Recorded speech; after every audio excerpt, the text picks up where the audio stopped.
তো ভাই আচার এমন একটা জিনিস পৃথিবীতে মেয়েরা সব কিছু খাবার থেকে নিজেকে কন্ট্রোল করতে পারে, কিন্তু এই আচারের থেকে এই আচারের কাছে মেয়েরা মানে হেরে যায়।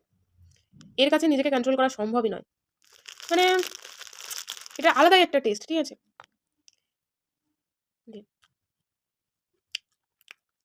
স্বর্গ, মানে টু গুড, টু গুড, ঠিক আছে? আমার যদি মানে আচার খেতে খেতে এমন ফিল হয়, কেউ যদি আচারের ডিব্বার মধ্যে আমাকে মানে ফেলে দিত, আমি আর বেরোতামই না, সারা জীবন ওখানে থেকে যেতাম। মানে বিশেষ করে কুলের আচার, এক একটা বাইট আলাদাই, মানে কোথায় যেন নিয়ে চলে যাচ্ছে। মানে take me to the sky, love তেরা বেবি একটা গান আছে না, তো এটা হচ্ছে কুলের আচার, মুঝে take me to the sky, এরকম একটা ব্যাপার। হেবি সুন্দর, হেবি। এক প্যাকেট কুলের আচার শেষ। পাপা নে দিল খুশ করে দেওয়া আছে মেরা। এখন আমের আচার আছে, চালতার আচার খেয়ে এসেছি বাড়ি থেকে, আলাদাই। পাপা কি পারি, পাপা কি পারি, এরকম ব্যাপার আর কি। কিন্তু মনটা পুরো ভরে গেল একদম। হিব্বি ছিল আচারটা, হিব্বি হিব্বি।